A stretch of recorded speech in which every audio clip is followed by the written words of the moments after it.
elections are truly representative of the diverse voices within our communities, and the implementation of this gender checklist is expected to go a long way in ensuring that gender equality becomes a reality in our electoral landscape. The gender checklist we are unveiling today builds on the first edition that was developed in 2002 by the Election Support Network of SADC. That time it was hosted by ASA in South Africa, and today we are hosting it under the Zimbabwe Election Support Network. We are cognizant of the fact that women still comprise the majority, with populations ranging between 52% and 54% in several of the SADC countries. Yet their representation in political leadership remains disproportionately low as participation challenges persist. The ESN and ZESNI also recognize the necessity of adapting to contemporary context, particularly in light of present-day gender equality dynamics and the developments, ongoing challenges within SADC countries, emerging new technologies, and pervasive violence against women in elections vary. Furthermore, the need for ongoing assessment and monitoring of compliance with existing legal and policy frameworks that promote gender equality has informed the development of the second edition of the gender checklist.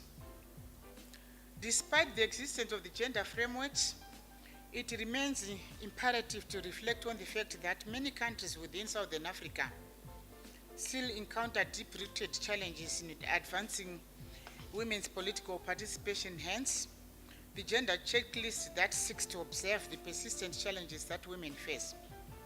Importantly, the gender checklist for free and credible elections in SADC does not limit its stakeholders to focus analysis of gendered electoral practices to quantitative indicators, such as the number of women voters, candidates, or electoral officials only. Instead, it comprehensively allows for the broader interrogation of gendered power dynamics and the challenges that influence and shape electoral processes. These barriers include unequal access to campaign financing, gender-biased media coverage, and the pervasive threat of violence against women in elections vary, and unfair electoral processes, among other factors.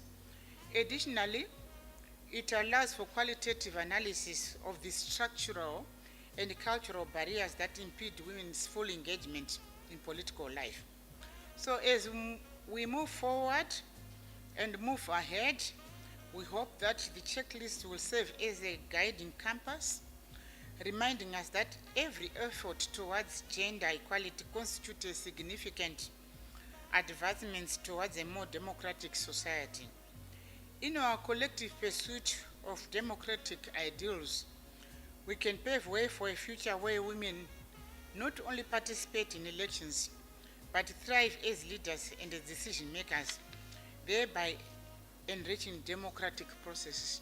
So we hope with this contribution of ZESN during the 16 days of activism will also go a long way in terms of ensuring the fairness and the inclusion of women in elections. Thank you very much.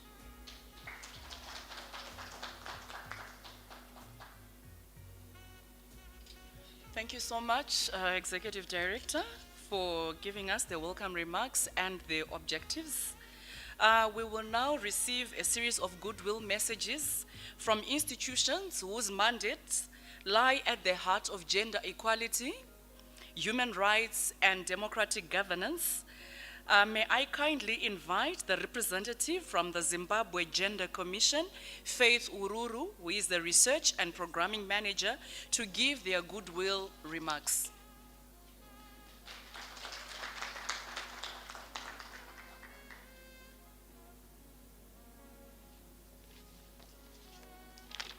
Good morning to you all. On behalf of the Zimbabwe Gender Commission, we extend our warmest congratulations to ZESNI and the Electoral Support Network of Southern Africa on this important launch of the Gender Checklist for Free and Credible Elections. The Zimbabwe Gender Commission has a keen interest in elections, as we believe that the credibility and inclusivity of an electoral process has a direct bearing on every other sector of our economy. This checklist arrives as a vital tool to strengthen electoral administration from a gender perspective, and we commend the holistic approach taken to provide EMBs, political parties, and every other actor with the tools to audit their internal processes. Ladies and gentlemen, this checklist will significantly enhance the Commission's monitoring mandate. The Commission has since its inception monitored elections through the Gender Observatory, which is a multi-stakeholder platform where we seek to understand the gender dynamics throughout the electoral cycle. Hence, this checklist will provide us with a standardized metric with indicators to assess, to report on, and advocate for gender equality in elections with even greater precision. Once again, the Commission commends ZESNI for this initiative, and we stand ready to collaborate in advocating for a gender-inclusive electoral landscape in Zimbabwe. Thank you.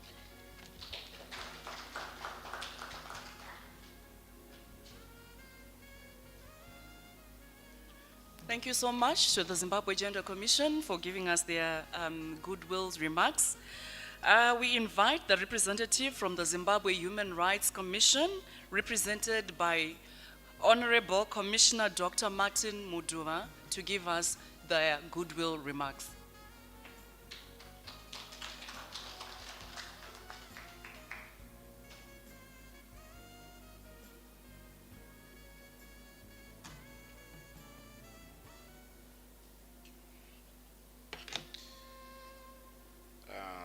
Good morning, colleagues.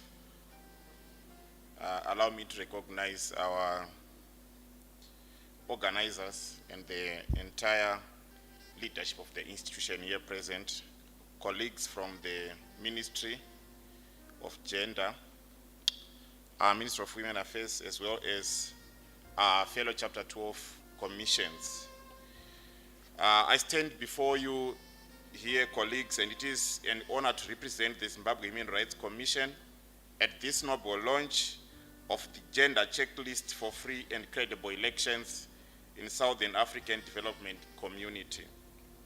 This milestone, colleagues, is significant not only for civil society and election observers, but also for us as an independent commission mandated to promote and protect human rights.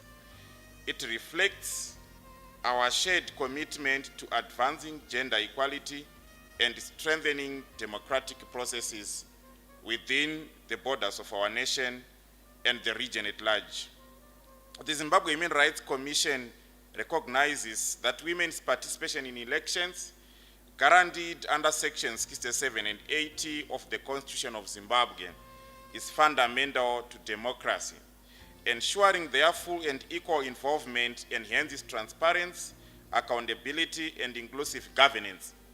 As a commission, we remain committed to supporting women's participation and safeguarding the rights of all citizens, particularly marginalized groups.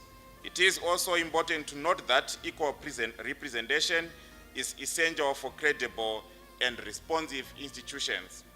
We commend Zimbabwe Election Support Network for developing this gender checklist, an important tool that will benefit Zimbabwe and the wider SADC region. Civil society's leadership in creating such instruments complements our work as election observers and strengthens collective efforts to uphold human rights within our nation. The launch, colleagues, comes at an opportune time, reminding us that government, independent commissions, civil society, and the media must work together to promote gender equality. We call upon all stakeholders across the SADC region to ensure the effective implementation of this checklist so that women can participate fully in electoral processes with their voices heard and valued. We must also remain aware of persistent barriers that limit women's political participation and commit to dismantling these obstacles, as well as shaping a future that is equitable, inclusive, and reflective of our diverse societies. Let us seize this moment and continue working towards free, credible, and gender-responsive elections in SADC. I thank you.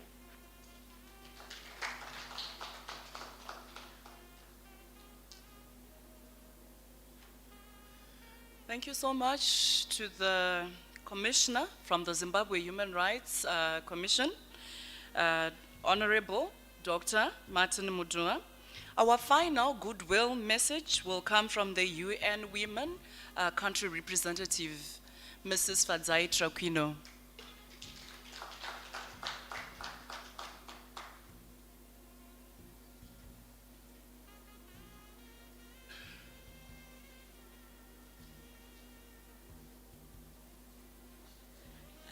Good morning, everyone.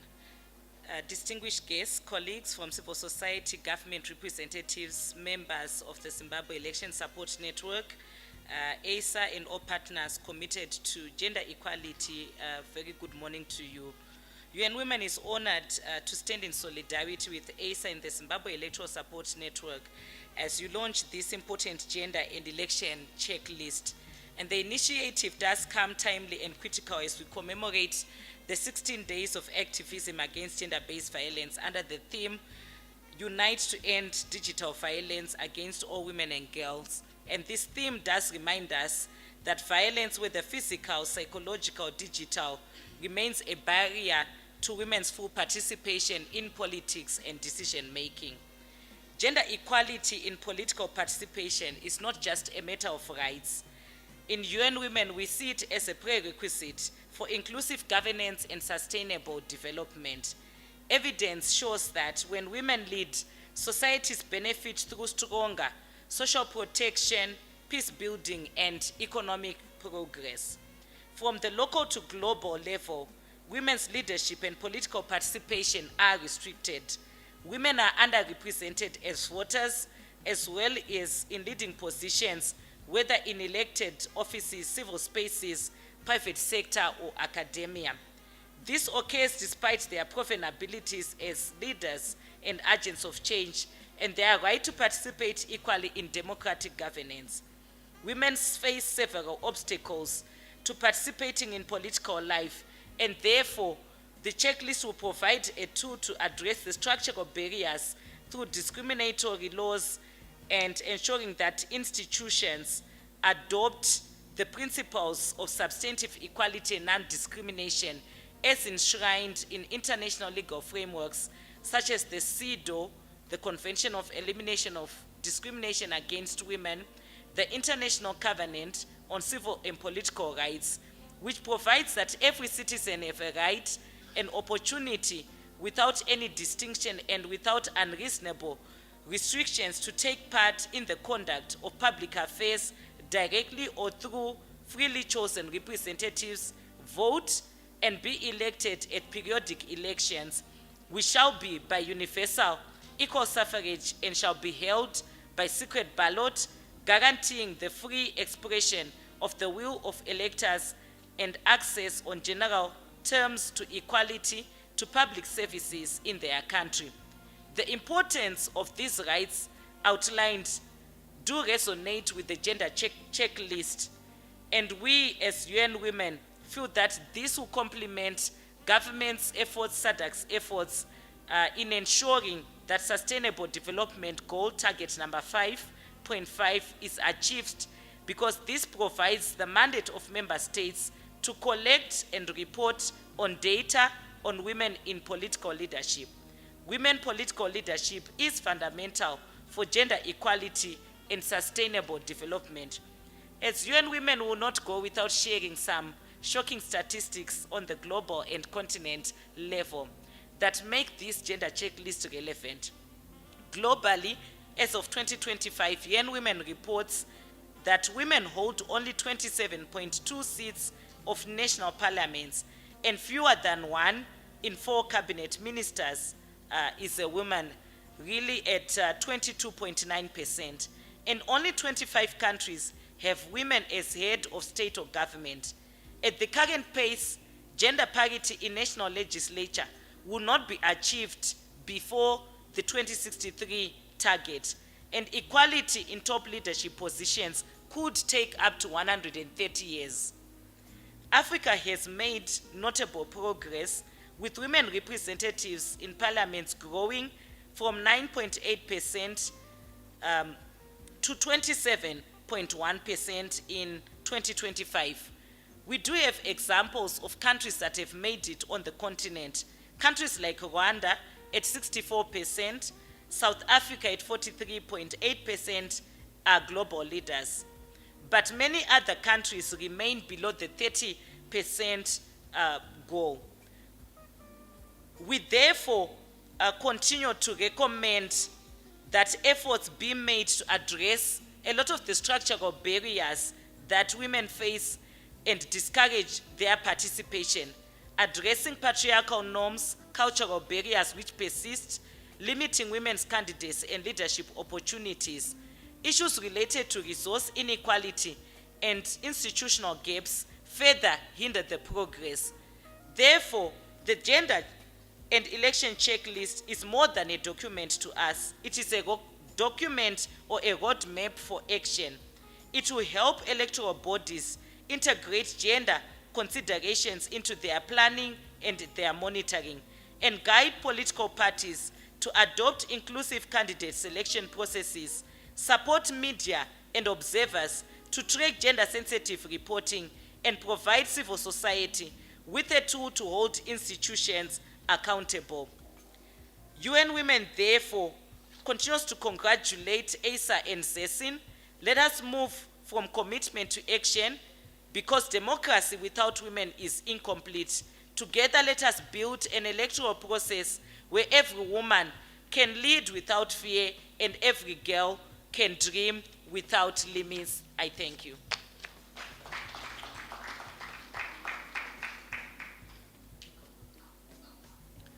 Many thanks to the UN representative. I would like to thank all institutions supporting gender equality and human rights for the insightful and encouraging remarks. Distinguished guests, all protocols observed. We now invite a representative standing in on behalf of the Permanent Secretary in the Ministry of Women Affairs, Community, Small and Medium Enterprises Development to deliver a keynote address, Madame Fungai Chiware. A round of applause for her as she takes to the podium.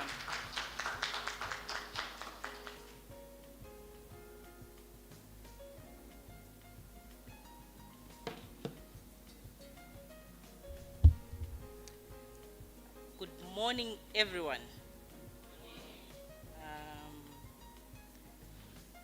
Before I start, I just want to extend gratitude on behalf of our peers.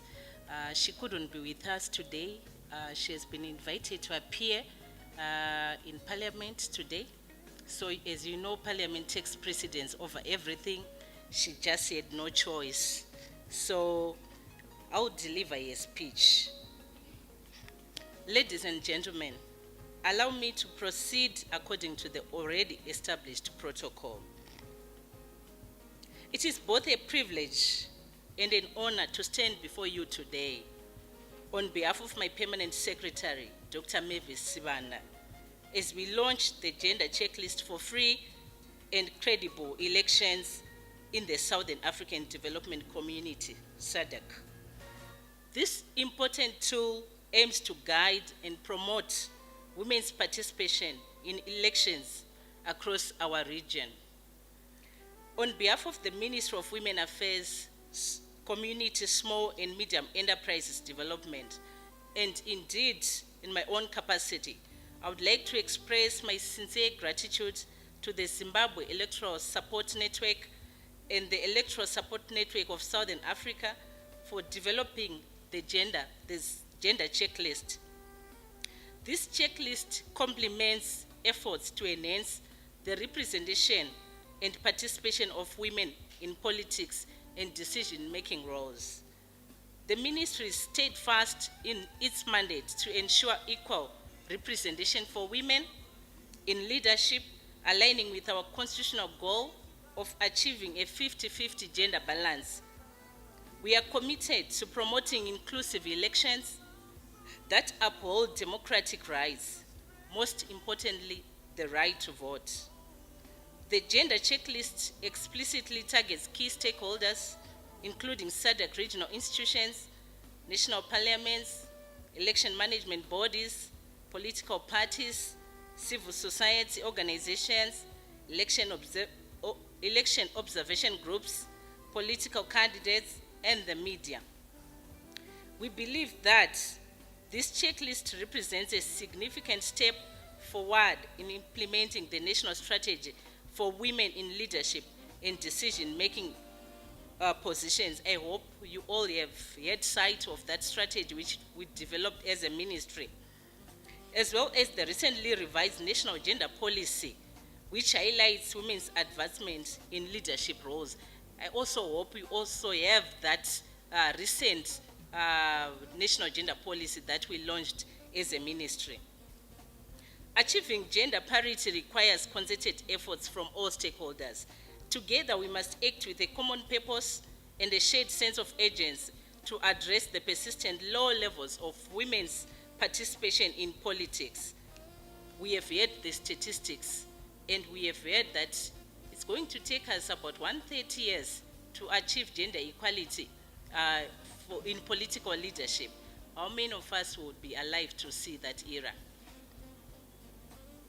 The path to achieving the 50-50 goal will demand collaborative efforts, pulling together various organizations to amplify our impact and realize the full potential of the frameworks available to us. We have robust frameworks guiding our efforts, including the SADC Protocol on Gender and Development, the African Union's Agenda 2063, the Universal Declaration of Human Rights, the African Charter on Democracy, Elections and Governance, the Bill of Rights for Women, that's the Convention on Elimination of All Forms of Discrimination Against Women, the International Covenant on Civil and Political Rights. These frameworks collectively call for the tangible progress of women's participation in politics. However, the question remains, how do we translate these normative guidelines into meaningful action? It's crucial to recognize that women constitute over half of the electorate, with statistics indicating their representation in member states across the SADC region, ranging between 52 and 54%, yet they remain underrepresented in political and public decision-making across many countries. While we acknowledge the strides made towards gender equality in recent decades, the region has yet to achieve the 50-50 gender balance. To make the 50-50 reality, we must address the multifaceted challenges confronting women, including socio-economic, cultural, and political obstacles. Violence against women in elections is a critical issue that significantly hampers electoral participation. Additionally, the rise of new technologies presents both an opportunity and a challenge. While these technologies can enhance women's participation, they also risk exacerbating existing disparities. We are today on day 9 of our 16 days of activism against gender-based violence. We should emulate and be glad at the progress that we have made as a country. In closing, let this launch of the gender checklist for free and credible elections serve as a call to action. We must leverage this tool and our collective energies to ensure that women's voices are not only heard, but also valued in the political sphere. Further, I urge the Zimbabwe Electoral Support Network, ZESNI, to explore ways to collaborate with the ministry in strengthening the Women in Politics and Decision-Making program, the Women in Leadership and Decision-Making strategy, and the National Gender Policy. Together, we can make meaningful strides towards realizing gender parity, empowering women, and fostering inclusive governance in our region. Let us move forward with determination, courage, and commitment to building a future where equal representation is no longer a goal, but a reality. Thank you.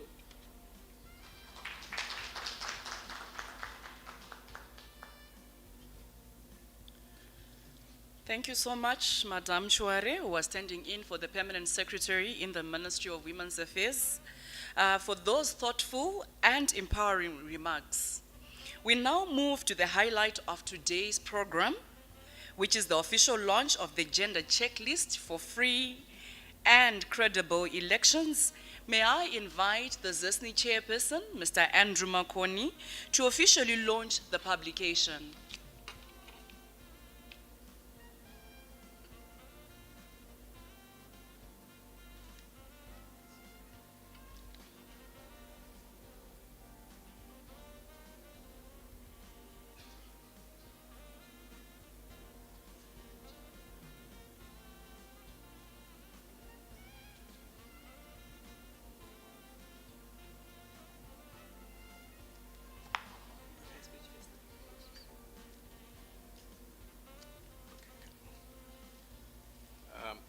Thank you, Masters of Ceremonies. Before I invite the representative of the ministry, Madame Fungai Chouare, to come and join me on this official launch, allow me to say a few words. I would like to take this opportunity to acknowledge and respect all the protocols that we have observed since we started the program, and I'm pleased to stand here amongst all of you, joining the ministry as well as Chapter 12 commissions that are represented here, to officially launch the gender checklist.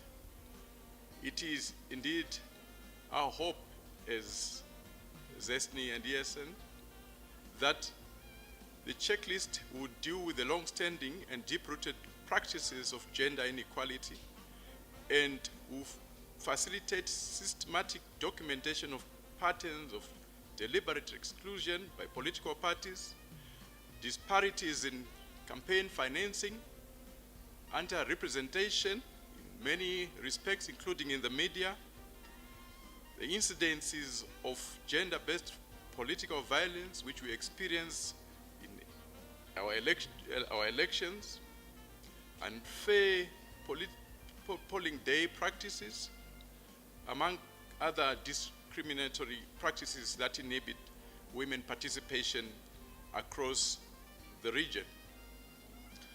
With the launch of the gender checklist today, we anticipate that it will serve as a vital resource for civic society organizations, for election management bodies, for election observers, political parties, gender activists, researchers, universities, and women organizations.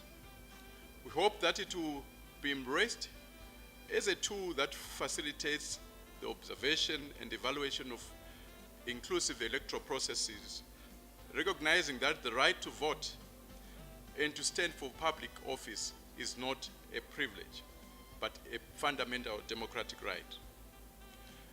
Remembering that women political participation is not just a goal, but a commitment to justice, equality, and sustainable development, we hope that our government, and indeed governments around the SADC region, will consider this checklist in the formulation of electoral processes, and that legislative bodies will utilize it to ensure that gender equality is effectively reflected in electoral laws. As I observed, participants in this room, they confirmed the statistics that we already know, that women dominate in all spheres of life, and yet they are underrepresented. There are more women in this room than men. There are more women, across the world in terms of population than men, and yet they are underrepresented. My hope is that this checklist will be very vital to bridge that gap. Thank you.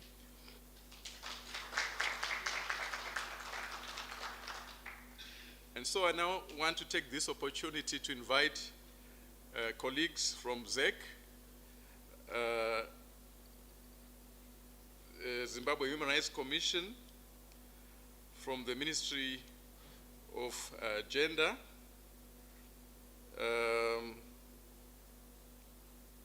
any other ministry? Okay, so Zimbabwe Gender Commission as well to join me here, and so that we can officially do this together. UN Women as well. Thank you. I'm not good with the scissors, so I would ask that the ministry takes the lead. So maybe that side, yeah.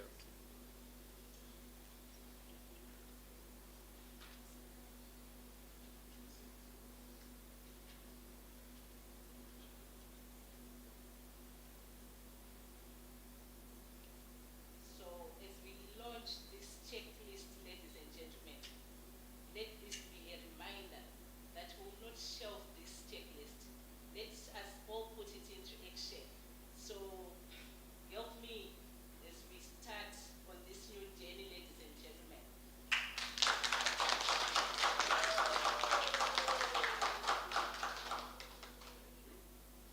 I will then proceed to share with colleagues, starting with the commission.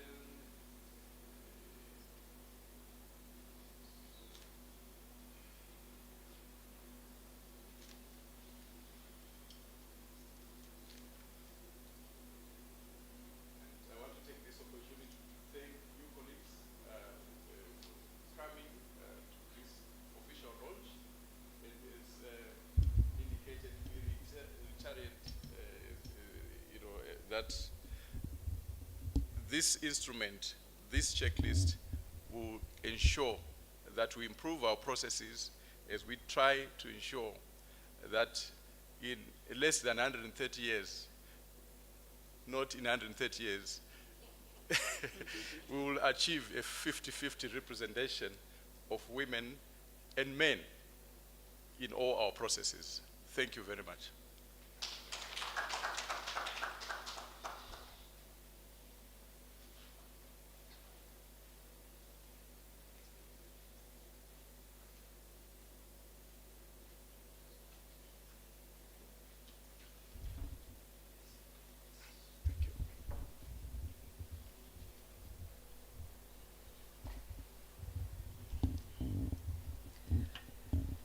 Many thanks to Mr. Makoni for launching the publication in partnership with representatives from the Ministry of Women's Affairs, the Chapter 12 Commissions, and the UN Women.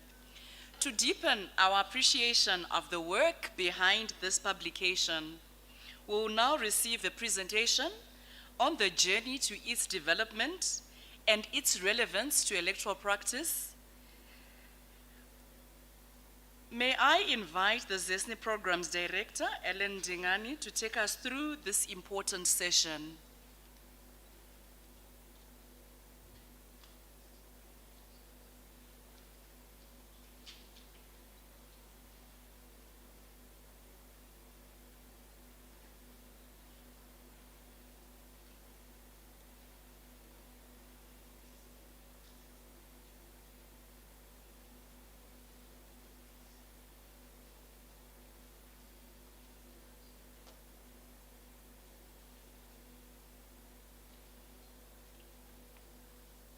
Thank you, Emilia, our Director of Ceremonies.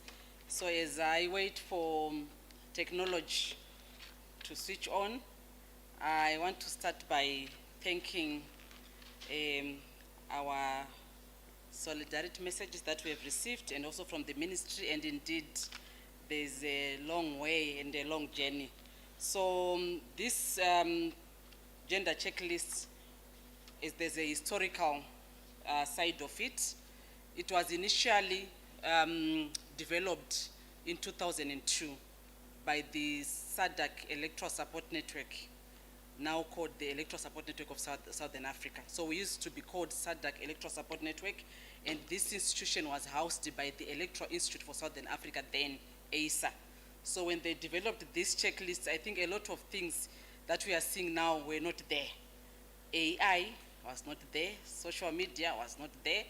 So, and the revision were informed by such a background that the environment that we are in now is different. So we need to revise this. And of interest, this gender checklist, if you Google it, it's only on the UN Women website. You will not find it on any other website. So we are hoping that this time we'll do better by publicizing it. It won't be a document that we'll put in our shelves as the different institutions. So allow me to take you through the introduction there in terms of, okay, someone is, just go to the cover. Okay. Okay. Next slide. Yeah.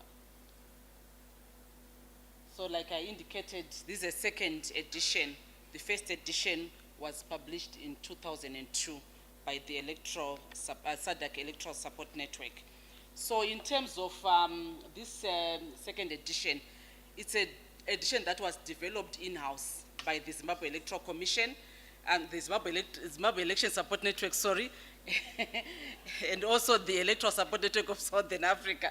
It's developed in-house, and most of its contents are based on what we have observed over the years in terms of observing elections in Zimbabwe and also in Southern Africa. So in terms of our lenses around gender, what have we been observing as an institution, as ZESIN and ESN SA? So it's informed by that. And then I want to reiterate what the minister has already alluded to in terms of how we are doing in Africa with regards to gender representation as part of the background that informed this publication. So as you can see, in Africa in 2021, this is a comparative that we did. Is there a roving mic? In terms of how we are doing as Africa from 2021 and comparing with 2024. With 2024, on parliamentary House of Assembly or lower house in terms of our parliaments, in 2021 in Africa, the percentage of women in parliament was 25%. And in 2024, 26%. So I think this confirms also the 130 years that were spoken of. Then in Southern Africa, I think we are doing a bit better, but not much, 28%, and then 2024, 29%. Then I want to move quickly to political party leadership. I think this is also one of the key components when it comes to gender equality. It starts with political parties before we go to the National Assembly, the Senate, and so forth. So at political party leadership in Africa, 12% women representation. In 2024, 9%. So the number is dropping at Africa, at continental level. And then in terms of Southern Africa, we are doing well, 14% and 19%. I think we can clap our hands as Southern Africa for this. This is confirmed by Namibia. You know we have a woman president, and also Tanzania, we have a woman president. And we also have other countries like South Africa who are also doing well in terms of gender representation, party level and parliamentary level. So why the checklist, the other objectives that we had as an organization when we're formulating these checklists? We find that the objectives that we have now in this revised edition are a bit different from the first edition that was produced in 2002. So we hope that this gender list, it will facilitate an assessment of women barriers affecting women participation in politics, in their participation as voters, participation even as observers or election workers. So this is what we want to use in terms of assessing. It's one of the objectives. Then promote equal representation of men and women within SADC member states structures at all levels, aligning our assessments to the SADC protocol on gender and development. And I think Fadzi have alluded to other instruments that I will also mention later on that we also want to use when we are assessing how women are doing when it comes to representation and also participation. We also want this tool to serve as a monitoring and observation and evaluation of women's participation in electoral processes, both as voters and candidates.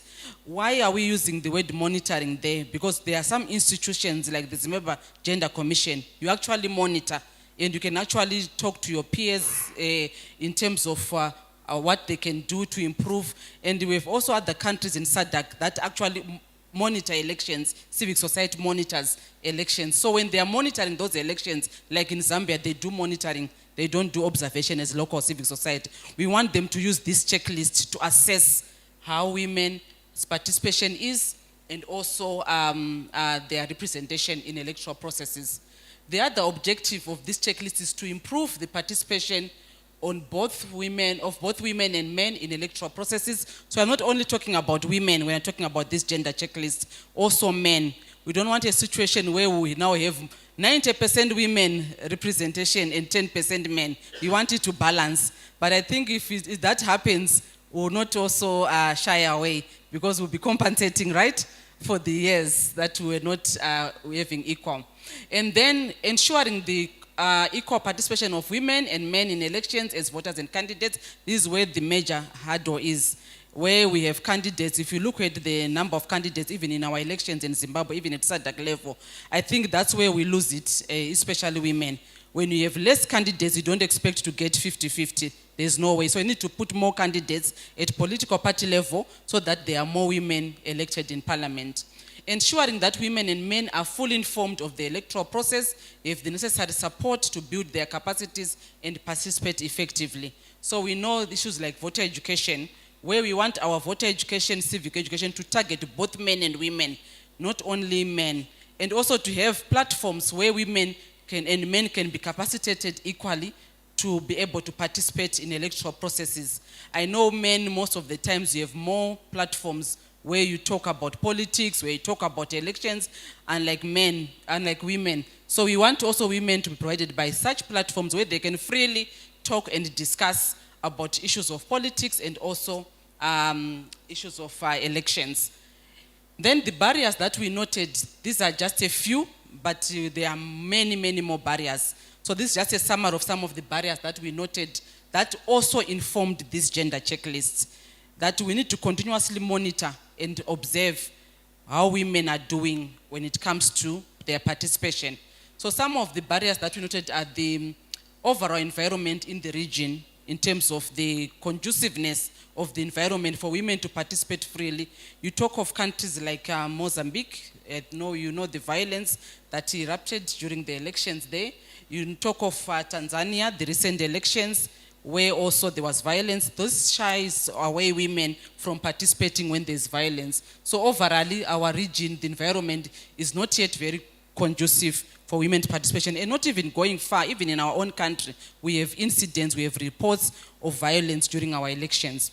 Then economic barriers, where women, most of the cases, they don't have any capital or even finances, collateral, to fund their political participation, especially if they want to be candidates. When they want to campaign, they don't have resources for campaign in terms of financial or even capacity. So this is where we also come in as civic society, as the ministry, as the Gender Commission, to ensure that women are well capacitated to even draw their budgets to mobilize for resources to campaign and contest in elections. Then there are also institutional barriers. Here we're looking on the issues of the laws, our constitution, our legal framework as a country or as SADC. Do we have the conducive legal framework that enables women to participate or to increase their participation as voters, as politicians or candidates? Do we have such frameworks? I think here we also talk about the domestication of some of the instruments and standards that our countries are signatory to or have ratified already. Are they being domesticated, those regional and international continental instruments? Then social, cultural discrimination and disadvantaged social status, the issue of stereotyping. I think we are all aware women's roles and responsibilities are normally confined and known to be in the house as a wife, as a mother, as a caregiver. So these are some of the social cultural discrimination that we also noted that also informed this gender checklist. And then political parties orientation, like I said before, when it comes to women's representation, it starts with political parties. In Zimbabwe, we are quite fortunate that our electoral system allows us to have independent candidates. There are some countries that don't have independent candidates. For example, in Tanzania, you cannot stand as an independent candidate. You have to be part of a political party. So imagine if the political parties are not having any policies around having more women in leadership position. What does that mean? Then we have countries like Malawi, also their elections this year in September, where there were actually more candidates who were independent women. Out of 200 and something candidates, about 120 were actually independent candidates, women. So it means that that's a clear statement that women were not comfortable or were not being treated fairly in the political parties, and they decided to stand as independent candidates. So such issues around political orientation are needed, where we also want political parties to have even gender policies within their political parties that also increases women's participation. And then electoral systems in the region. Fadzi, you spoke about South Africa, Rwanda, having the highest or the high number of women representation in parliament. I think we all know that it's because of the electoral system. South Africa, there is the PR electoral system, and they also use the zebra, which then encourages women to have more representation than where we have the first past the post. In the case of Zimbabwe, we have some seats first past the post, and we have the PR in the Senate, which is also good. We have a hybrid system, which is good. But for countries that have first past the post only, a case of Malawi, there's no way you can have 50-50. I think these ones, 130 or 150 years until they reach 50-50. It's not easy because first past the post, it's very competitive, and you are competing with men in terms of finance, like we said before, cultural norms, values. You are competing on everything. It's not easy. So electoral system is another area that we also want to use this gender checklist to access as civic society, and also as the different institutions supporting women and democracy in Southern Africa. So why the gender checklist is key? I think it skipped another slide. Okay, this one. So it emphasizes the individual's right to vote without discrimination, stressing the importance of participating or inclusive electoral processes, which is key, I think, when it comes to the different standards and instruments that we use when assessing elections as different organizations. So it stresses that everyone should be have the right to vote without discrimination. It also highlights that women and men's candidature and political participation must also not discriminate on grounds of sex. When it comes especially to political parties, we expect that women are also treated fairly. When we do primary elections, women are treated fairly. When they win, they are treated fairly, also to be supported for nomination process by the different political parties to increase their participation. The gender checklist is also key in terms of using it as an advocate for equality of results, compelling a thorough examination of barriers to women's participation. So as you see in the checklist, when we give you the book, the different questions that you need to ask when you're actually assessing some of these things are also provided for in the checklist. It also emphasizes on the need to be proactive and to put in proactive measures to include women in terms of awareness in gender imbalances. So we know there are gender imbalances, but some of the things that causes gender, we do not speak about them. So publicizing those gender imbalances. I think as we were growing, maybe people of my age were born before independence. You know that some parents would actually have only boys go to school and not girls. Education priority was given to the boy child and not to the girl child. But those born after independence, I think you don't know about that. You are not aware about that. So those are some of the gender imbalances that were changed because of the publicizing of the imbalances that were there when it comes to the girl-child education. And then also as a guidance for stakeholders, it provides a roadmap for electoral authorities like the Zimbabwe Electoral Commission, political parties, observers, activists to promote gender equality throughout the electoral process. So it's not only about voting day where we want to see women in queues, women candidates, or men and women in queues. It's about the whole electoral process. How is voter registration being done? Is the environment conducive for women to participate? Are the hours that are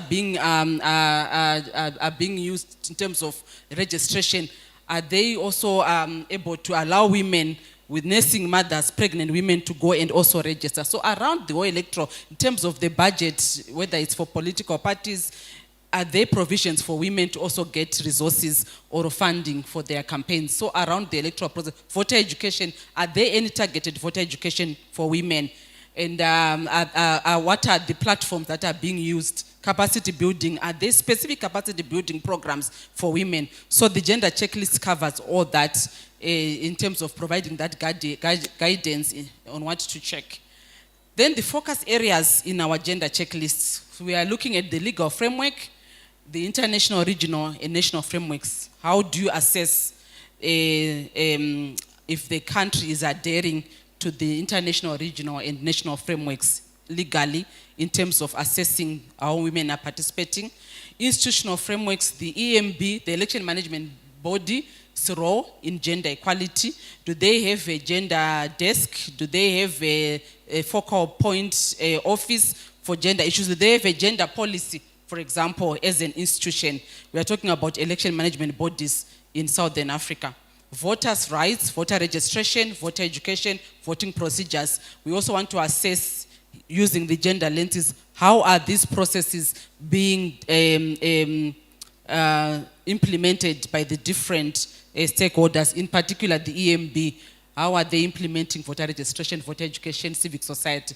And then political parties, women candidates. I have already spoken about the importance of having political parties, having policies, and having also gender lenses in ensuring that women are also part of the different hierarchies in leadership, and there are also maybe budgets or quotas for women in political parties. Then the issue of campaign finance, which also goes hand in hand with the political parties.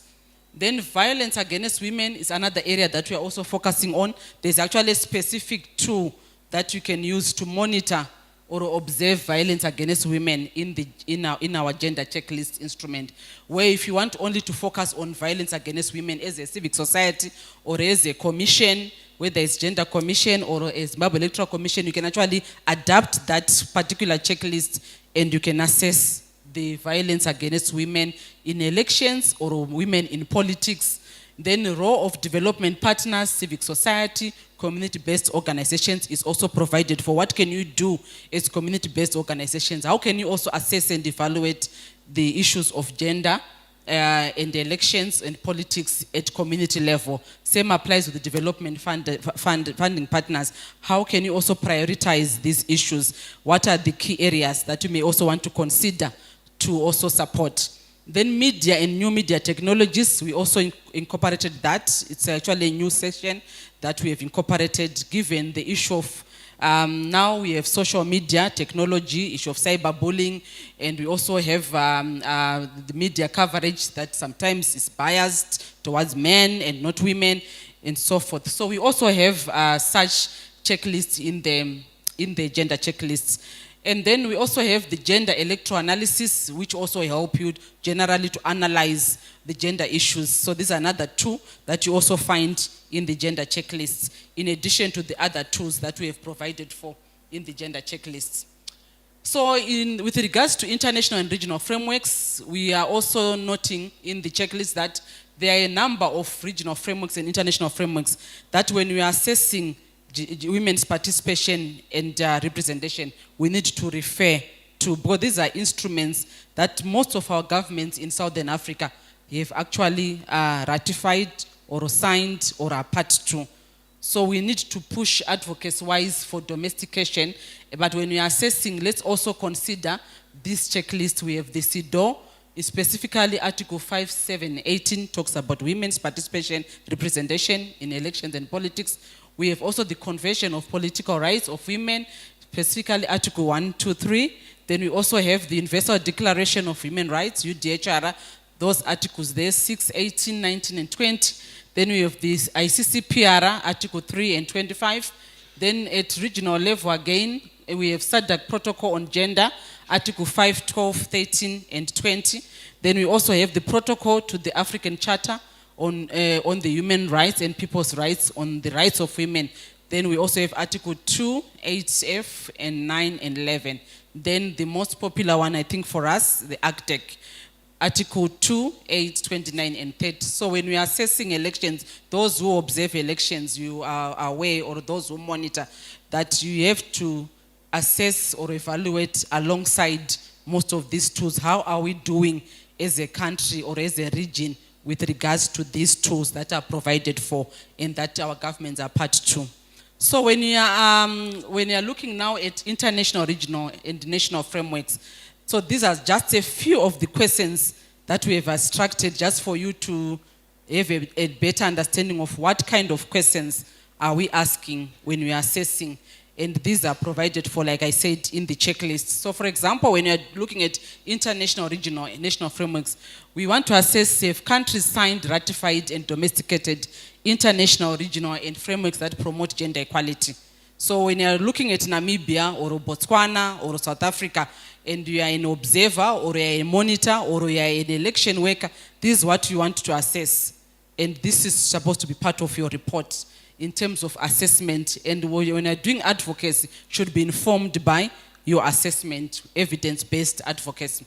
Is there an institutional mechanism body for ensuring that international and regional instruments that each government has signed are domesticated within national frameworks? So we can even start with our own country, with Zimbabwe. We can assess some of these issues. Does the national constitution have statements on equality between men, women in matters pertaining to elections? Ours, does it have? Huh? Zimbabwe constitution. It's clear, 50-50. Is there. So what is being done? Why are we not at 50-50? So you also need to consider this when you're assessing, ensuring that if it's provided for in the Constitution, are there legal frameworks supporting the same, enabling acts supporting the same? Does the Constitution provide for an independent body to promote gender equality? For Zimbabwe, it's a yes. Zimbabwe Gender Commission. Then when it comes to political parties, gender equality, you can assess by asking questions like, do political parties include explicit commitments to promote gender equality as a priority issue in their manifestos and campaign platforms? So this you can actually observe by assessing their manifestos, or even assessing or observing their campaigns. What are they saying about women in campaigns, political parties? Because if you are observing elections, I think those who are from ZESIN, we have our members here, and those who are from ERC, you know that you also have to attend rallies and see and hear what the campaigns are about. Are there special measures to increase women's participation within political parties when you're assessing?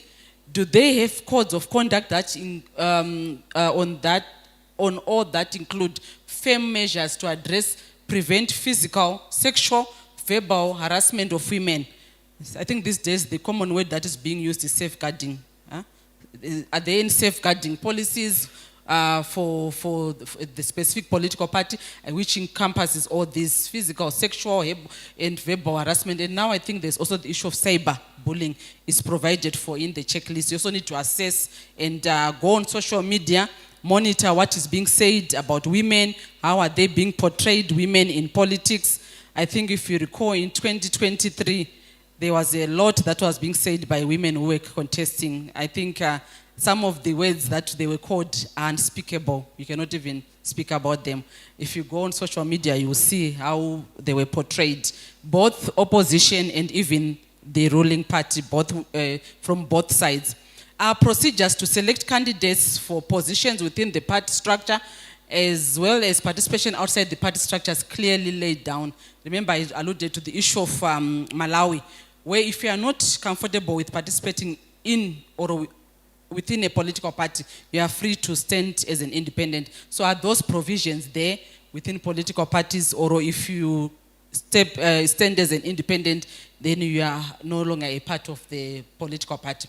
Are there campaign finance regulations? How do these regulations impact on equal participation of men and women? In some countries, they actually have a political party's finance, but if a party gets that fund, there's actually another threshold within that fund that should go towards women, another percentage youth, and another percentage to persons with disabilities. So you need also to assess things like that in terms of campaign finance regulations and also the finances itself. How are they distributed? You know, 10 million iyo iri kuenda ku party zizi zvatopera. How are they going to distribute that money? Is it going to one individual, or is it going to benefit women as well, and also youth and persons with disabilities? Is there adequate support in terms of funding, services, facilities that can influence equal participation? That's another area that is important when you're assessing. Do these regulations include strategies to prevent corruption? I think in elections we talk more of vote buying. When it comes to corruption, vote buying, how are these applied and with what effect on women candidates? So you find that most of the time women, because they don't have resources, they cannot campaign equally. You see in some campaigns, some candidates will be dishing out food hampers, seeds and so forth. So issues of corruption, how do you assess them as observers, as institutions supporting democracy? Then institutional frameworks, the EMB, we also want to establish, does the law exist, does the law establish an EMB? Remember, this is for SADC, not for Zimbabwe. So we are looking at the region when we are assessing. Is the EMB established gender-sensitive interventions? Is the EMB committed to gender mainstreaming, even in its structure, in its work? When they are doing voter education, how are they doing it? Do they just do voter education, not mobilizing targeted groups? Does the EMB collect disaggregated data along gender lines? This is very important and key because it helps and it informs future interventions when it comes to programming.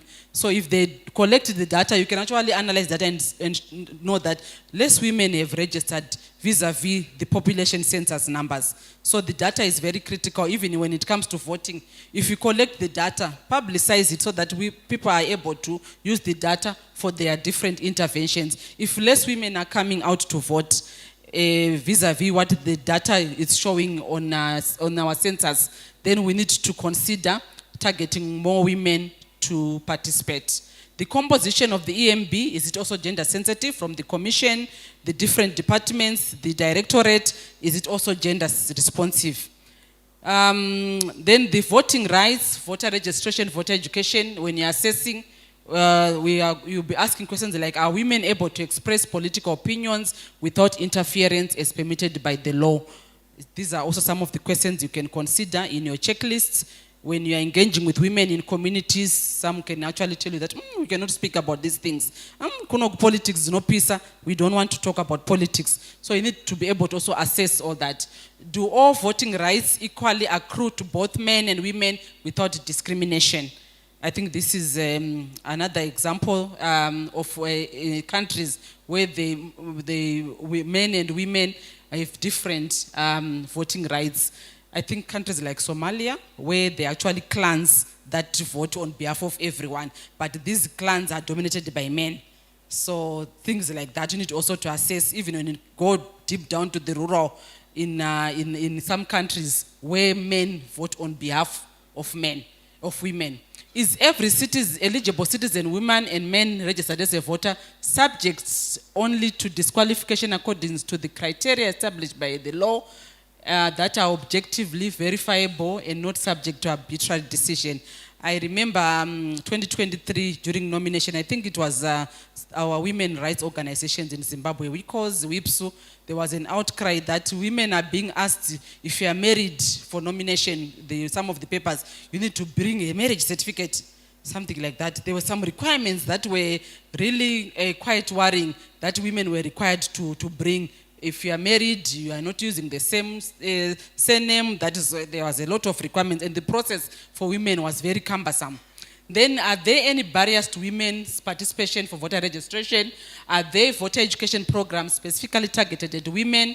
Do voter education programs explain electoral processes in a manner that is also understood by illiterate voters? Especially, so we are talking of women, so we need also to consider women who are not able to read or write. Then we also have a checklist specifically on violence against women, like I said before, where you are supposed also to ask, is the rights of women's party members, candidates, voters to campaign on equal basis with their female counterparts respected, and is violence free? So again, this is a key issue that I said it's very important in our context as Southern Africa, where women are failing to participate because of violence against women. Do women perpetrate any of the violence that affect their fellows? So we actually have women who are actually the perpetrators of violence, saying, you are doing this against another woman. So we have incidents like that. So it's not only men who are perpetrators of violence, also women in some cases are perpetrators of violence. Do women victims of VAWI get services such as legal aid, medical checkups, psychological counseling, recourse through courts of law, remed following reporting? There are countries like Tanzania now, in every police station when it's election time, every police station establishes a gender desk. Every police station where women or even men or even boys and girls, you go and report. It's a safe space so that your issues are dealt with people who are professional, who are actually taught how to handle such information. And you are also able to access statistics as observers, how many people have reported in the last week. Then you use that information for your advocacy as women's rights, as institutions supporting democracy, as partners, and so forth. So this is very key also to ensure that it's assessed. You need to assess whether the victims of VAWI are also able to get services. Are there incidents of post-election violence that disproportionately target women? Do campaigns include protection from violence, including GBV, in all its forms, which may in turn affect women's participation? I think these are things that we also need to assess and put questions on when you are doing assessment on gender-based violence and also VAWI in elections. Then media, the new media technologies. Does the media have a code of conduct that recognizes gender equality? I'm happy that we have media organizations here. We have ZUJ, we have ISO ZUJ and Media Center. So we also need to analyze how the media is doing in terms of commitments to reporting on all women candidates at least as frequently as men candidates. I know in previous years we used to be told that women don't want to be on TV, they don't want to be on radio, they shy away. I think these days now women are being capacitated to speak, to also be on media. So we also need to assess that if they are given equal opportunity to also present their campaigns. Do women candidates use social media for campaigns? And how have new technology, social media, affected women as candidates? I spoke about cyberbullying and some of the researches that have been done by women organizations in 2023, not very far, and how women were being labeled in those elections. So we need to assess all that when we are observers or when we are institutions that are assessing women's participation. How can new media be enhanced more effectively to benefit women? Capacity building workshops, what can you do as ZUJ, as Media Center, as MAS? What can you do to also ensure that women can use media to their advantage in terms of campaigns? Do other electoral stakeholders such as civic society, the EMB, other election observer missions, political parties use new media to highlight gender dimensions on elections? This is also very key. I think these days you find that most of the EMBs or we disseminate our information via social media, especially WhatsApp and the community platforms on WhatsApp. So it's important to also assess if gender dimensions are being highlighted in such communication. Are there any training specifically targeted for women in politics or making strategic use of media, including new media? capacity building programs that are being held by different organizations in Southern Africa or in Zimbabwe, are they specifically also incorporating how women can effectively use social media? Then development partners, civic society, CBOs. Is civic society active in its watchdog role, and is it able to do so without fear or victimization when it comes to talking about gender issues? And can civic society partner with an EMB to conduct voter and civic education? This is very common in many countries, even in Southern Africa. Countries like South Africa, you actually sometimes get funding from the government and partner with the EMB to conduct civic and voter education. And even issues around advocacy for change in electoral laws. Are you partnering with institutions supporting democracy and also civic society to ensure that what we are advocating for, especially when it comes to women's participation, representation, is coherent? You are speaking of the same things. Building capacity of political parties and observation of electoral processes freely. It's also an area that we should assess when we are assessing women's participation and how development partners are supporting women's representation and participation. Are development partners funding elections, democratization processes, including gender-sensitive variable and their assessment? This is also very key. What are they funding? Are they only focusing on climate economy? What about politics governance? Are those governance and politics also including gender assessments and programs in their support? Then are CBOs active in playing a critical role in observing irregularities and gaps in electoral processes at local level? What is happening at local level? I think if you look at rural areas, for example, where they actually, like now it's the rain season, most people are assist with farming, and you say you want to do voter registration during this time. I think community-based organizations can actually inform us that you cannot do that during rain seasons for reasons being A, B, C, D. So you also want to work with them, engage them, so they can actually use this gender checklist to inform their interventions. What operational measures do they put in place in order for them to be effective and impactful at community level? Is there a standalone gender audit of the election? Who conducts the analysis? So you can actually pose this to Zimbabwe, for example. Has there been any gender audit in terms of the elections in general? I know there's been a gender audit on political parties. I've seen that one done by the Zimbabwe Gender Commission. So are there any other gender audits, and who does the gender audits? Do gender considerations data form part of the EMB and Election Commission's report? Do we get gender disaggregated data in our reports from the Commission, or even on their website? Do we get that data easily so that we can use it to inform our interventions as civic society, as partners working on gender? Is there room to dispute election results from a gender perspective? What is the gender breakdown for the election results? Is it provided? I think our reports as civic society and even as EMBs should also reflect on gender breakdown. How many women made it? How many women are now in parliament? Women in Senate? We need those statistics so that they can also inform programming. Overall, to what extent do elections contribute to women's equal and effective participation? So it's also another area that we need to assess and analyze as different stakeholders. So in terms of our recommendations in the gender checklist, we are saying there is need, so this is for SADC, not for Zimbabwe. We need to introduce special measures to accommodate more women in decision-making positions. This is where we want to be. This is what we are recommending in the checklists.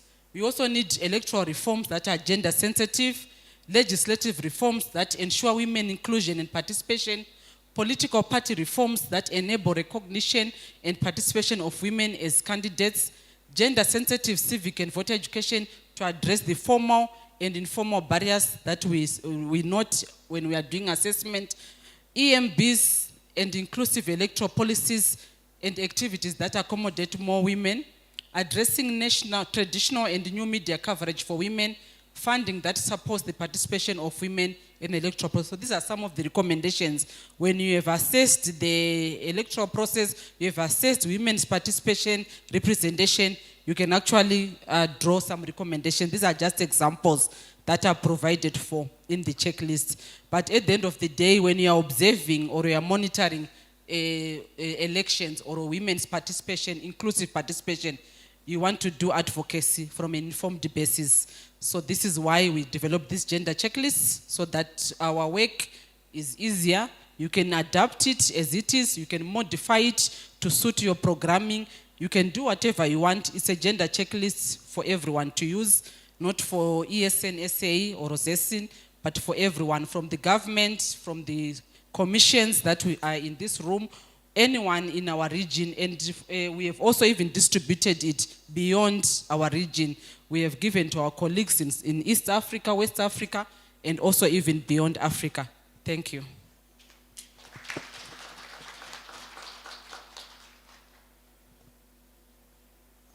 I think if there are questions, we'll take questions. My colleagues who assist me, who were part of the revisions, especially my director, who was the key person in the revisions. My colleagues from ZESIN, you can issue the copies to every participant. If you have got questions, we are free to take questions.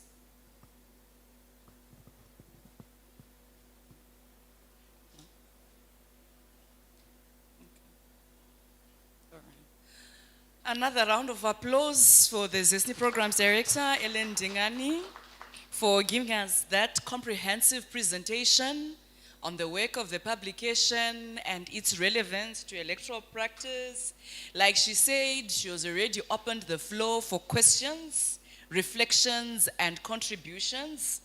This is an opportunity for all of us to engage, you know, and exchange perspectives and collectively reflect on how this checklist can be applied in our respective institutions and communities. Whilst distribution is underway, in front of you, you have an agenda. It has got a QR code. You can scan the QR code. It'll take you to the ESN SA website, where you can also access the gender checklist. So we'll take a set of 3 questions at a time. I usually respect the hands that are not raised. Questions, contributions, comments?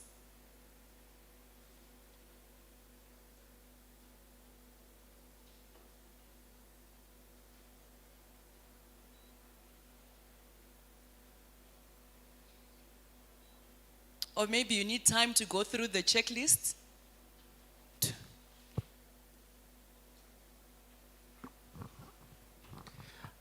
Good morning, everyone. Maybe not a question per se, but only a comment of appreciation that ZESNI, thank you so much for coming with in this lens, which shapes the future, because where we are looking towards matters than where we are coming from. So you have mapped something that will last forever and that will help to improve our electoral systems and also management for it to be safe to everyone, so that we stop finger pointing to each other or any gender. I hope this checklist will be put into practice in all sectors, not only during the electoral, the election process, but even during the electoral reform process, not only election process. I thank you.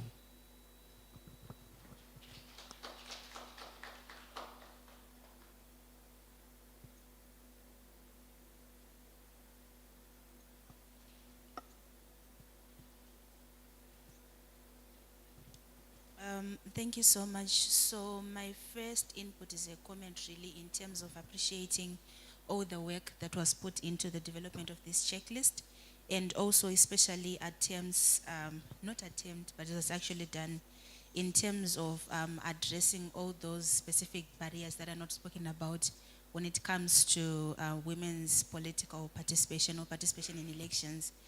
And then I also have a question, particularly for Zimbabwe.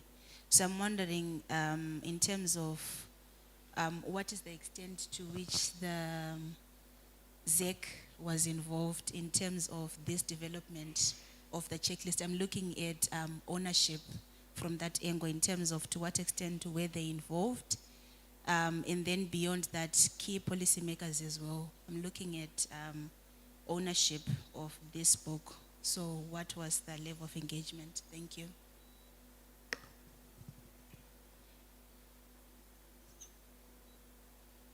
Is there another question, contribution, or comment? Yes, Mr. Mchena.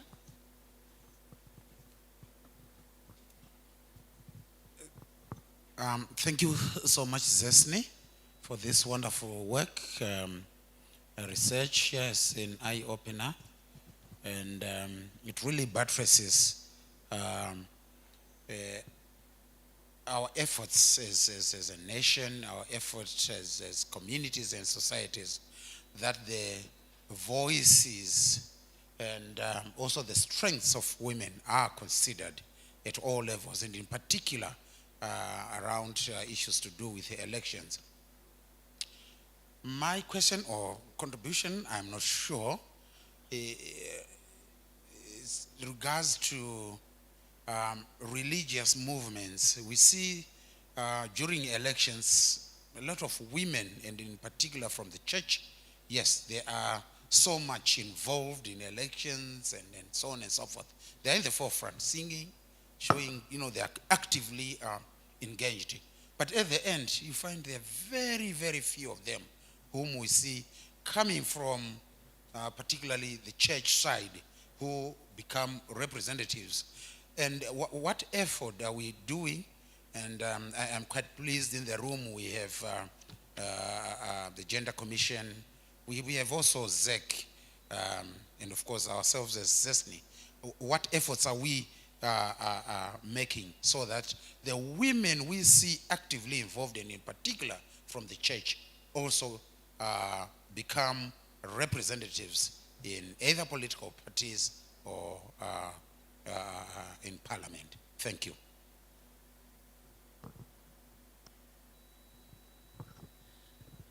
We'll allow the lead presenter or the lead presenters to respond to the questions. Okay, thank you, Emilia. I'll take the last one from Mr. Mchena. We go to the same church. So this checklist, basically what we are saying is, as civic society, as churches like yourselves from CCJP, you need to use it to make those assessments and make informed advocacy. We need to educate women in our civic education that it's not only about attending rallies, it also needs to go beyond participating as candidates, giving them the capacity. I know organizations like WAUPI, they're actually doing training on women candidates in terms of trying to position them to be part of the elections as candidates. So this is work for everyone, not only for ZESN, but for everyone, the Gender Commission, the Ministry for Gender, to educate women even during the rallies that yes, you have come out in numbers, in thousands, to participate in this rally, but take another step, get into politics, participate as candidates, because if there are no candidates, there's no way we can reach 50-50. So we need to ensure that we uplift them, we provide them with capacity, and especially for the churches.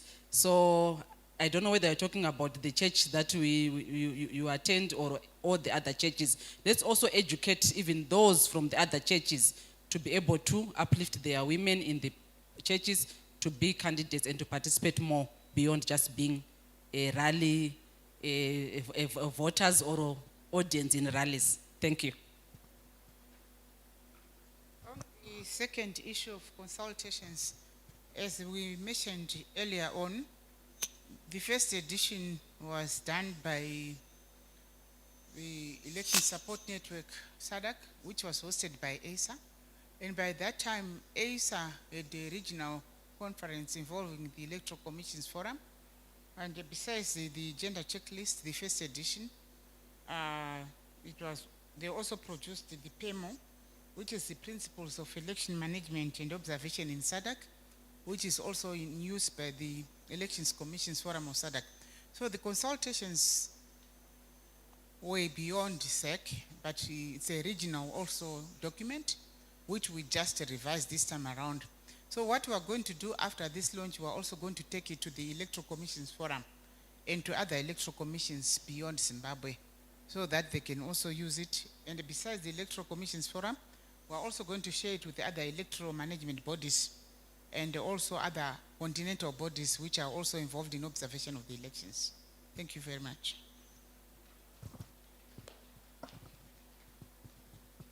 Thank you very much for the responses. I now go, we now take, okay. We now move on to the second round of questions. I recognize Commissioner, Honorable Commissioner, Dr. Mdua. Thank you. I just feel I should comment and express my appreciation of the great work done to produce this instrument, especially considering the revision to factor in technology as an instrument for advancing the inclusion of women in the political space, as well as safeguarding the adverse implications that the same can bring to marginalize and exclude the women. And I just wish to advise that as the national AI strategy is going to be launched by the head of state, His Excellency the President, on the 13th of March as proposed, I wish to advise that we need to revise it again, because where we say emerging technologies, they continue to emerge, but their disruptive effect varies with each instance. So with artificial intelligence, they have been singled out because already we have the National ICT Policy. It also pronounced the issues of guarding against marginalization in all socio-economic, including political spaces of our construct. So I feel that we need to listen to the strategy as it is going to be launched, then come back to our instrument and say, how does it specifically influence the same? We have issues to do with deepfake. You were speaking of cyberbullying, but there's also the issue of deepfake. It's very critical to zero in on that, where we have fabrications of characters, assassination of characters, women being targeted in that space. So that's my word of advice, but generally, and finally, I need to express my appreciation again of the great work done to bring the instrument. I thank you.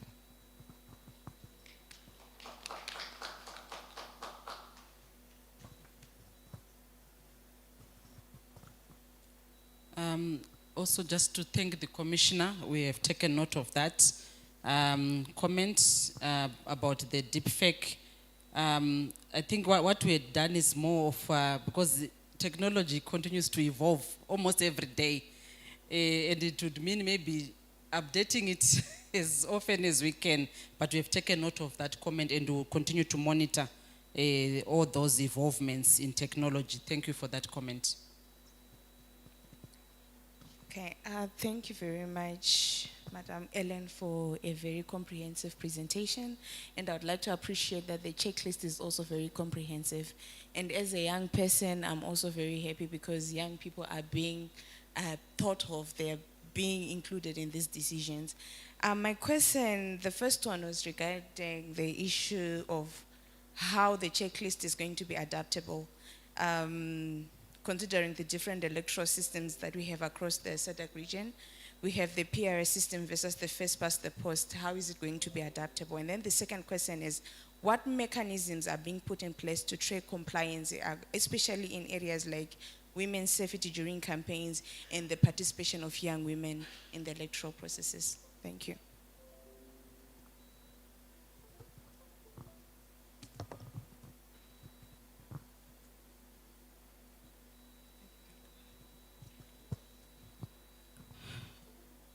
Okay, so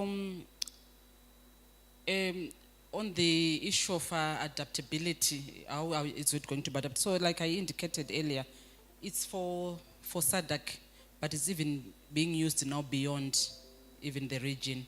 So what we are saying is, if you recall the questions that I was asking, what electoral system does the country use? You are assessing the gender representation or participation of women against the electoral system. So if it's South Africa, for example, they use the PR. Already we have been told that they have 43% in terms of women representation. So it means they are doing well. Why? Because of the electoral system. Then you go to the next question. How are they doing in terms of domestication of the international? You are assessing. So it's a tool to use to assess. So where you are doing well, even your report should reflect. So whether it's being used by a person in Zimbabwe, a person in Namibia, in Mozambique, we don't expect the assessment to be the same. The assessment should be different because there are different laws, there are different electoral systems that are being used. In some countries, like I said, there are quotas. In Zimbabwe, we have a quota. Malawi does not have a quota.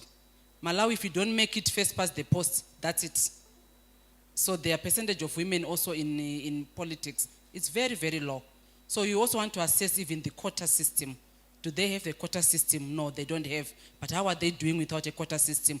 They're doing very well. Why? You go deeper now in your assessment, analyze what are the other issues. Maybe they don't have as many barriers as we have in Zimbabwe. We have a quota, fine, but maybe we have too many barriers. Maybe there's VAWI in Zimbabwe. There's no VAWI in Malawi. You understand? Maybe at political party level, there are good policies in Malawi that encourages women. In Zimbabwe, maybe we don't have. So this tool is to assess. So you use it differently and in different contexts. It's not for Zimbabwe, but for other African countries. And like I said, we are in partnership. If you look at the back of the checklist, at the back of the book, you will see that we were actually in partnership with a project that we are doing under head, but we also have EHON. EHON is East Africa, Horn of Africa. That's another organization similar to Electoral Support Network of Southern Africa. We also have AFIONET, Africa Election Observer Network. We also have WIONI, West Africa. All these organizations have taken copies, and I know in West Africa and East Africa, they actually use some of the questions in their checklists for observation. They actually adopted and adapted some of the questions in the checklist. Then in terms of mechanisms of compliance, you know our work as civic society, we don't do anything that is binding. We don't like force that government, you have to do this. We try to persuade, to encourage them. That's how we do things. So we are hoping that with the invitation of the ministries here, we have the Human Rights Commission, we have the Gender Commission, Zimbabwe Electoral Commission, we are trying to persuade them to also consider to use this gender checklist. We cannot enforce, we are not an enforcing body, but we encourage them to use the gender checklist. And we are happy that even in the keynote speech and even in the goodwill speeches from our partners, they assured us that they will endeavor to use the checklist. This is why we invited them. Thank you for the questions.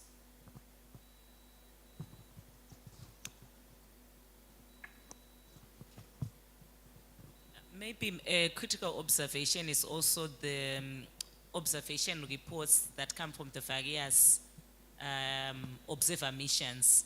So not just the local observer missions, but from different observer missions. And one key observation from my point is that despite the fact that we had a tool that was a gender checklist, but you find that gender in most observer mission reports would be a sentence or two.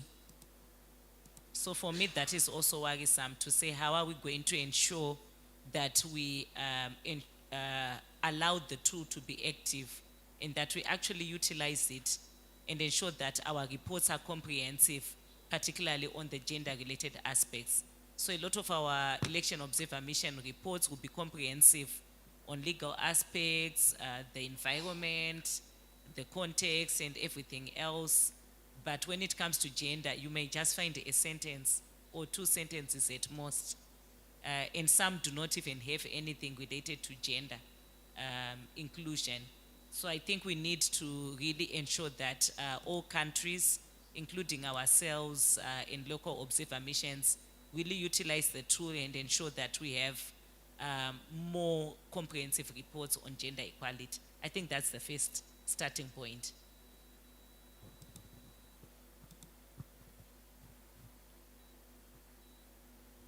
Thank you, Madam Fadzi. I see another hand up.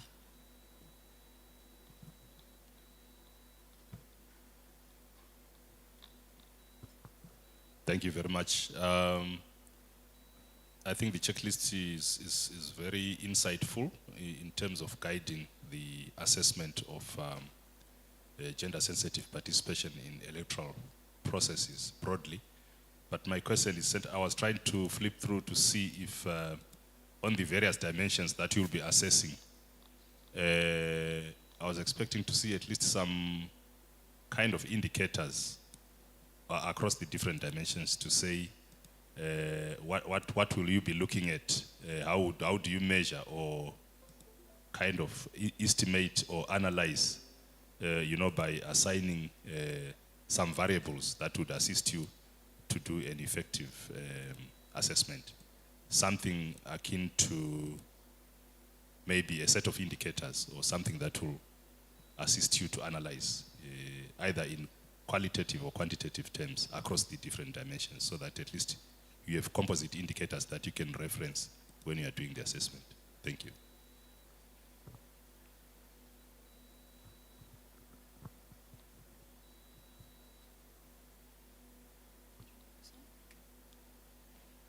Thank you very much for the questions and contributions. Sorry, I was looking the overall indicator where we're talking about 50-50. I think that's the benchmark in terms of the existing frameworks now, that we should strive to have 50-50% of women's representation in politics. I was trying to get the right page. I'm still perusing, I'll refer to it, but it's what we are looking at is 50-50% representation. But it varies when you assess country to country. As we are saying, in most countries, it's still lower than 30%. The highest is Rwanda, and then followed by South Africa. So there are very, very few countries globally even at 50% women's representation.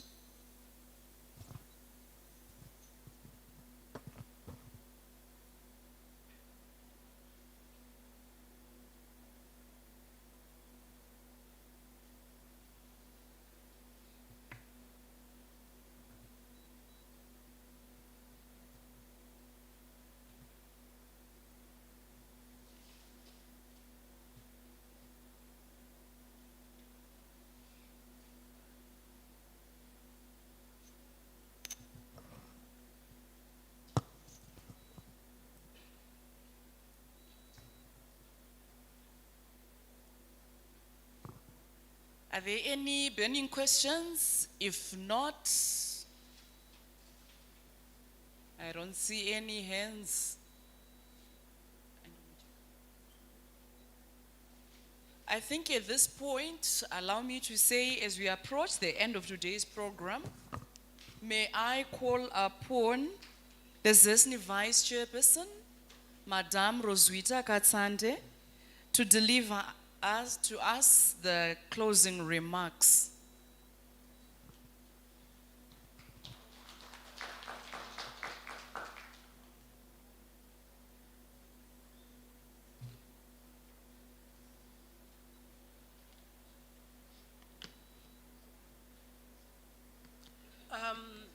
A very good morning to you all. Allow me to write on the already existing protocol.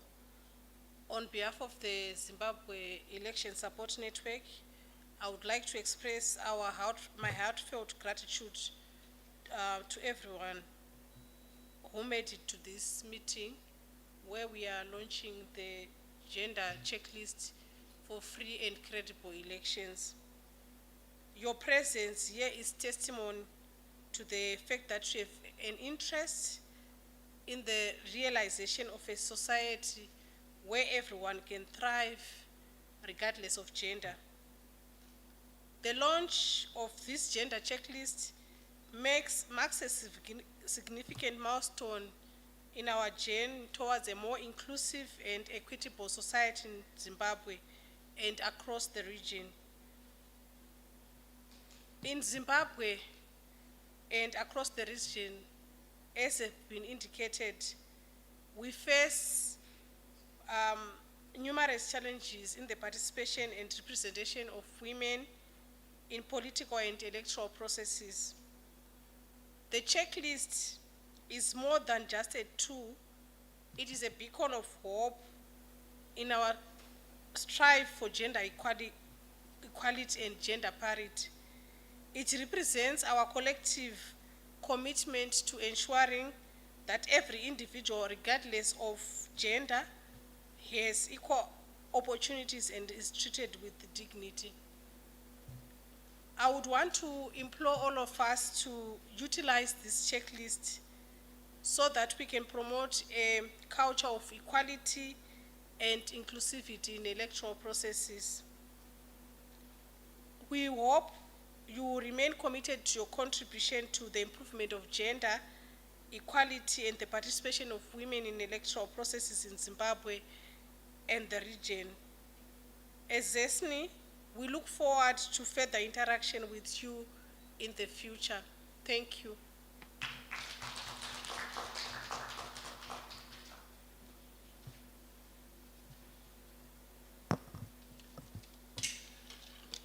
Thank you very much, Vice Chair, for those closing reflections. And thank you very much, once again, ladies and gentlemen, distinguished guests, all protocols observed, for your participation in the launch of the gender checklist for free and credible elections. Feel free to network and engage with each other. As we conclude today's event, I wish you all a pleasant day ahead. Please do not go away. We have some goodies lined up for you there. But also would want to get a group photo before we start the networking. Maybe if we can ask our photographer, we'll ask our photographer the best place to get the photo taken, either here in the front or maybe in the foyer. I'll let you know in a minute.